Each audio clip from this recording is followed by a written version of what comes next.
Dalam nama Bapa dan Putra dan Roh Kudus. Amin. Umat Allah yang terkasih, hari ini kita merayakan bersama dengan seluruh gereja semesta alam Hari Raya Kristus Raja semesta alam. Minggu ini akan menjadi minggu penutupan liturgi tahun B, untuk kemudian kita akan memasuki liturgi yang baru yang diawali dengan Advent. Saudari-saudara, Yohanes 18 ayat 33 sampai 37 menjadi Injil yang kita akan renungkan bersama dalam perayaan ini. Para saudara, Anda bisa bayangkan atau Anda bisa tahu melalui banyak media bahwa ada beribu-ribu kerajaan yang pernah berdiri selama selama sejarah dunia ini berlangsung. Ada kerajaan yang besar, ada kerajaan yang maha besar, ada kerajaan yang sedang, ada kerajaan yang kecil. Kita tahu itu dalam sejarah. Tentu saja pengaruh yang paling besar tentu saja dihasilkan atau dilahirkan oleh kerajaan-kerajaan yang besar. Kerajaan yang besar tentu saja sangat dipengaruhi oleh siapa raja yang memimpin kerajaan itu. Kemampuannya untuk merancang strategi perang, kemampuannya untuk memimpin rakyatnya, kemampuannya untuk mencari orang-orang yang tepat yang ada di seputar lingkarannya, keberaniannya, teladan yang diberikannya, itu akan sangat mempengaruhi kerajaan ini dan akan mempengaruhi keberlangsungan kerajaan itu sendiri. Tetapi para saudara, harus diakui bahwa kerajaan-kerajaan yang besar yang pernah datang ke dunia ini, toh pada akhirnya sekarang sudah tidak lagi ada. Atau mungkin ada beberapa wilayah di belahan dunia ini yang masih memakai sistem kerajaan, tapi itu lebih sebagai sebuah sistem atau sebagai sebuah simbol, tapi sebetulnya pemerintahnya tidak lagi berbentuk atau tidak lagi dijalankan oleh sang raja. Nah, hari ini kita merayakan Hari Raya Kristus Raja semesta alam. Dalam Injil Yohanes 18 ayat 33 sampai 37, Yesus berhadapan langsung dengan seorang raja yang bernama Pilatus. Tentu adegan ini hanya terjadi di antara dua raja. Kalau kita lalu pahami kita lalu maknai Pilatus sebagai perwakilan Roma yang meraja di tanah Israel, di Yerusalem, dan Yesus adalah raja yang kita imani. Maka Herodes atau Pilatus sebagai raja duniawi, dan Yesus itu raja surgawi. Artinya begini, kekuasaan Pilatus itu berasal dari dunia, dari orang yang atau siapapun yang mengangkat dia menjadi sebagai seorang raja. Sementara kekuasaan Kristus itu berasal dari atas, berasal dari surga, berasal dari Allah itu sendiri.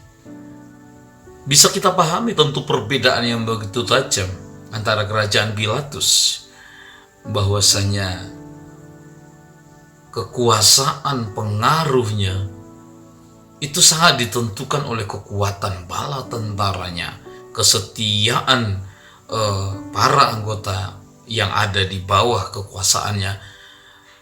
Tentu juga sangat dipengaruhi oleh bawahan-bawahannya, oleh kemampuan militer prajuritnya, sehingga ia dijadikan sebagai seorang raja. Tetapi Yesus datang sebagai raja, tidak memerlukan ini semua, tidak memerlukan apapun dari bawah. Ia telah cukup dari dirinya sendiri, kerajaan yang dibawa. Nah, oleh karena itu bisa dipahami ketidakmengertian Pilatus akan kerajaan yang dibawa oleh Yesus sendiri. Yesus sendiri berkata bahwa kerajaanku bukan dari dunia ini. Jadi Pilatus memperoleh kekuasaannya atau menjadi raja atau berasal dari dunia di mana dia berada. Sementara Yesus tidak dari dunia ini. Lalu apa yang harus dipertentangkan? Karena kekuasaan Tuhan berasal dari atas, kerajaannya berasal dari atas, kekuasaan Pilatus berasal dari bawah, berasal dari dunia. Nah, maka hal ini tidak bisa dipertentangkan. Nah, lalu kemudian kita menyadari secara sungguh-sungguh bahwa ketika Yesus mengatakan bahwa kerajaannya bukan dari dunia ini, mau mengatakan kepada kita bahwa meskipun kerajaannya saat ini ada di dunia ini, tetapi ini hanya sementara saja. Ya. Bahkan istilah yang digunakan di sini seperti tergesa-gesa, ya. Kesannya seperti orang mau melangkah. Ya. Jadi kerajaan di dunia ini hanyalah sebuah kerajaan yang sementara saja. Ketika nanti dia datang, maka kerajaan Allah lah yang satu-satunya yang akan berdiri. Ketika kemudian ilalang di antara gandum itu akan dicabut. Ketika Yesus dan para malaikat datang untuk memperbaharui dunia ini, sehingga kerajaannya penuh di mana-mana. Sementara saat ini kerajaan Allah itu masih di sana-sini berjalan menuju kesempurnaannya. Ada cacat, ada celah, ada luka. Nah, maka Yesus berkata dalam akhir Injil hari ini bahwa dia membawa kebenaran. Sebenarnya dalam Yohanes 14 ayat 6 dikatakan bahwa ketika Yesus bersaksi tentang kebenaran, sesungguhnya Yesus bersaksi tentang dirinya sendiri, sebab di perikop Yohanes 14 ayat 6 dia berkata, "Akulah jalan, kebenaran, dan hidup." Yang menarik ialah bahwa orang itu, bahwa kita ini berasal dari kebenaran, sehingga kita melakukan atau mendengarkan apa yang dikehendakinya. Jadi kita ini menjadi orang benar bukan karena kita mendengarkan suaranya, tetapi kita mendengarkan suara Tuhan karena kita berasal dari kebenaran. Meskipun kita ada di dunia, tetapi berkat kelahiran baru yang dibawa oleh Adam kedua, yakni Yesus, yang menghancurkan Adam yang pertama yang telah jatuh ke dalam dosa, berkat kebangkitannya, lalu kemudian kita lahir baru. Kita dilahirkan menjadi orang-orang yang dibenarkan. Oleh karena itu, para saudara, kita mengikuti suara Tuhan karena kita sudah dibenarkan. Bukan kita dibenarkan karena kita mengikuti suara Tuhan. Jadi kodrat kita saat ini menjadi bagian dari pemerintahan kerajaan yang dipimpin oleh Allah.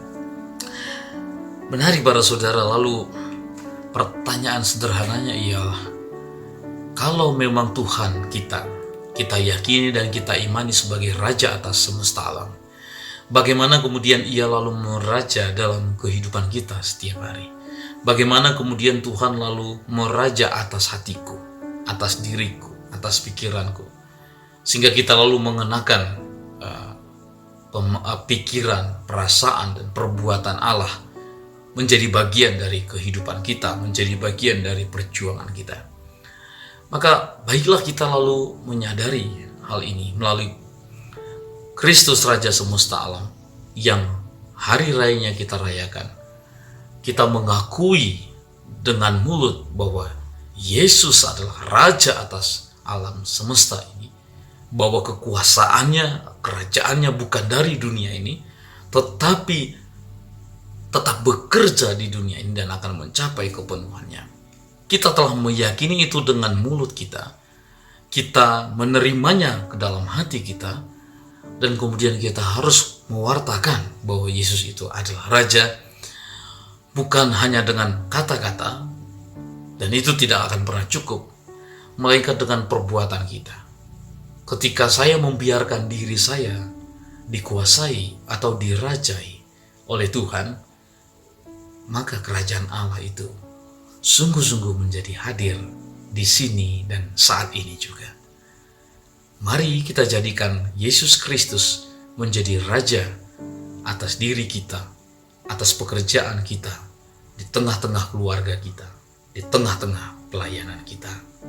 Yakinlah, ketika Allah meraja, ketika Yesus kita biarkan meraja atas hidup kita, dunia ini akan menjadi tempat yang semakin indah. Tuhan memberkati. Bapa, Putra, dan Roh Kudus.